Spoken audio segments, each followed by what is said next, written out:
Hello, welcome back to the channel. My name is Keith. This is All Things Tenerife and more. Okay, still in Dublin, and I'm standing here in the grounds of Christ Church Cathedral. Again, one of my favourite cathedrals in the city. So let me have a spin you around.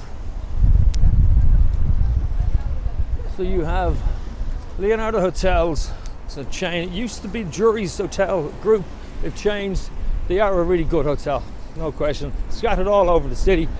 Price range probably about €150 a night plus, but they're good quality hotels. Yeah, I would highly recommend any of them, and there's quite a few of them, as I say, scattered across the city. So, no trip to Dublin would be complete without a trip to Guinness's, or at least without trying to find where it is. So, for those of you who are staying in the city, landmarks, Christ Church Cathedral. Now you can get a tour bus. There's loads of tour buses. You'll see them. They're red buses, and there are the blue buses that scoot around Dublin City. I do tours all over the city, and Guinness is always on the stop of every one of those. So this is Christ Church Cathedral. This is the archway, which is actually a replica of the Bridge of Sighs in Venice. It's also the resting place of Strongbow. His remains lie there. Dublinia. This exhibition here, I'll wander down towards the door of this place for you. This is the Dublinia exhibition. Now, a little education on the Irish language. So, this is the entrance to Dublinia. So, this area where that ugly building straight in front of us was built, they found an old Viking settlement, which is where Dublin gets its name from. So Dublin is it's a mispronunciation more so than anything else. As you can see, this is Dublinia, which means Blackpool. It's a link. It's two words. It's Dove, which is black, Lin, which is pool. Dublin, not Dublin, but English speaking will always refer to that, will pronounce b, where in Irish it's pronounced with a V or an F sounding, so it's Dublin. So Dove meaning black, Lin meaning pool. The other name you'll see for Dublin, you'll see it on some of the taxis around the city, is Ballachlia. And Ballachlia is Gaelic for what the Vikings called the city. So when the Vikings arrived, and they arrived in Dublin, the Black Pool, there's another river that actually runs. There's a river that flows underneath Dublin City, and it bubbles into the Liffey just underneath the Clarence Hotel, which I covered in another vlog. The Bono's Hotel, as it's affectionately referred to as, comes in there. But they referred to Dublin City as the city. It was the city of the Leaping Fjord or the city of the Babbling Fjords. Not necessarily a direct translation, but that translates to Ballachlia, which, as I say, is the other name for Dublin City. Now we're about to head across into Meath Street. Now, please don't do what I'm doing. I was born and bred in Dublin, and I haven't stopped at a set of traffic lights in my life, I don't think. It's one of those things. You just get where you're going. So, we're going to head into Meath Street, which again is the old market area in Dublin City.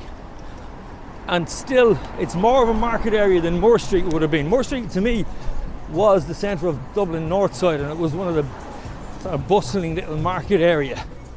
It was mainly fruit and vegetables, but it was lovely. There was a lovely feel to it. It was a warm, I can't explain it. So it's part of my childhood. So it's part of my childhood growing up in Dublin. I had great memories in it. Whereas Meath Street was again somewhere you would have travelled for markets. And the market in Meath Street still goes, and it's definitely worth your while coming up to have a look at it.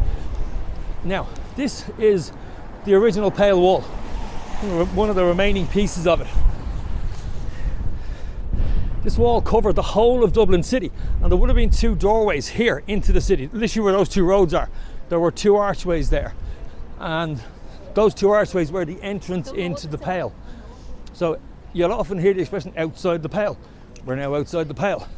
So when you wanted to bring your products into Dublin City, you would pay your taxes on the door, bring your stuff in to sell. If you didn't want to bring it into the city, you sold it out here. And this is why this became more of a market area than anything else. So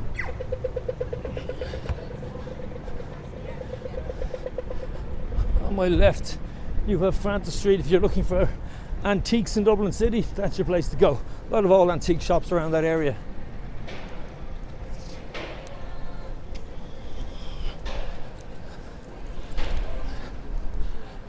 I always like this part of the city.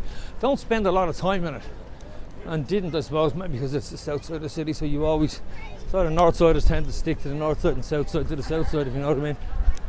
Thomas House, never been in it, but it's got some great reviews, good vibes of it. A lot of rockabilly. If you're into that sort of music, that's the place to go. They do a few rockabilly nights down there. Now, you will see and hear of Vicar Street. It's a venue for comedy and live music. Vicar Street's about to come up now.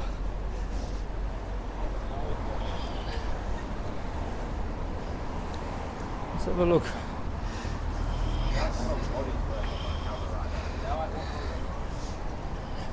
Now, if you're going to go to Guinness's, which isn't far from here, the question people always ask is Guinness's worth the trip? I'll give you two sides of it. Last time I was bringing people out to Guinness's would have been about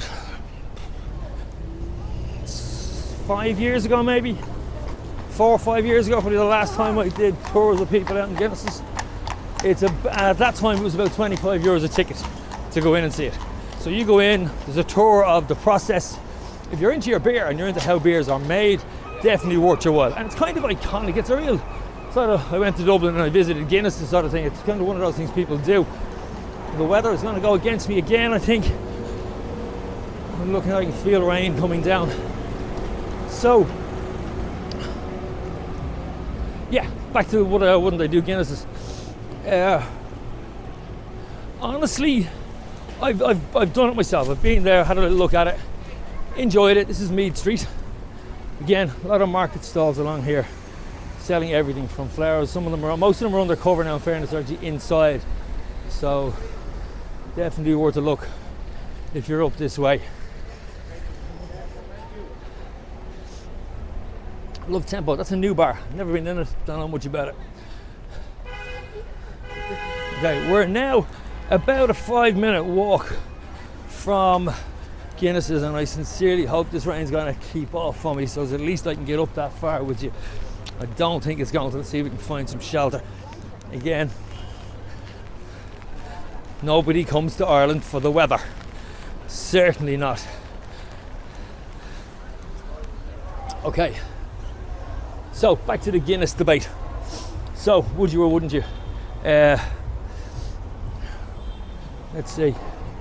Would you or wouldn't you come? Yeah, I would. I do. You're going to do a tourist thing, you may as well. Have a look, see what it's like. You get a pint of Guinness poured the way it should be poured. You learn a little bit about the history of Guinness, which is fantastic. And you can say that you've drank a proper pint of Guinness. Why am I trying to find shelter where there's music being played? Not a good plan.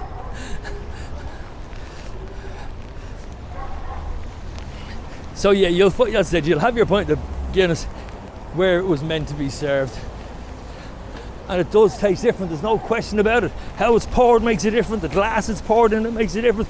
There's a number of elements. I think there's like 12 or so elements that make a pint of Guinness a pint of Guinness. It's not just a case of it being brewed here and poured into a glass.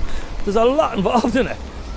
So this area of Dublin it's old, it's a little bit tired, it's a little bit worn around the edges, but it is very much Dublin. Is it safe? Again, I wouldn't be wandering around it late at night. Okay, tends to be more for the locals when it's late at night. Now, we are literally 2 seconds away from Guinness's. So, what I'm going to do, I'm going to pause you here. I'm going to cover my phone or my camera, walk around, and we'll finish this up at Guinness's. There's a nice little view to finish up with for the moment. Give me a second. Yes, what I was saying, this is the weather you expect when you're in Ireland. No matter where you travel in Ireland, this is what you get. You'll get fabulous sunshine, you'll get rain, you'll get hail, you get it all in one day. Particularly this time of year, actually. Strange, it was short off the other day. Well, not short off, but certainly Irish standards it was 17 odd degrees, which is pretty warm for Dublin. And it was hailstoning an hour later. So if you could smell what I can smell now, this is my favourite smell. It's the smell of Guinness brewing. I'm not a mad fan of Guinness. I only ever drank in half a dozen pints of it in my life, even if that. But it's just, the smell of it reminds me of Dublin. It reminds me of home. Roasted barley. So as you can see, when you come out, there's a long line of taxis here, bring you back into the city. From here back into the city for a full group of lads, we cost you about 10-15 quid.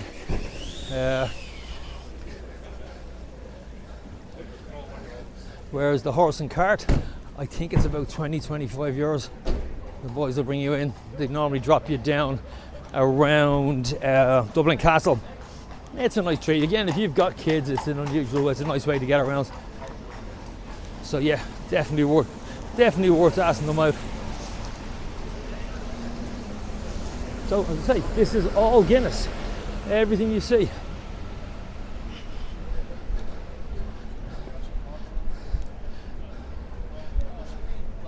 Now, definitely my advice to you is book your ticket in advance. Okay?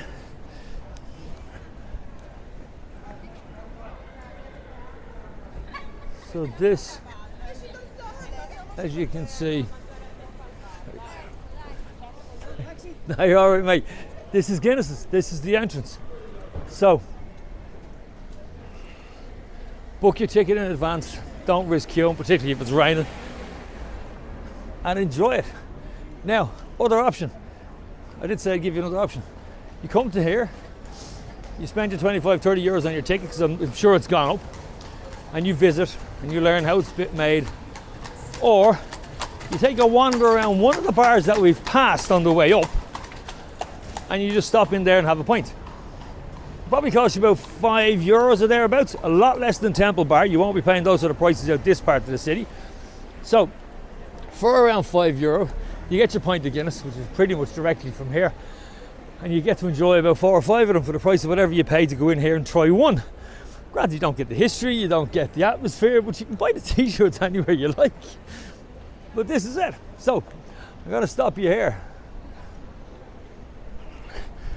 This is Guinness's. This is Dublin City. Hope you've enjoyed what you've seen. Hit the like, hit the subscribe, the bell for notification, and I'll talk to you in the next one. Slán.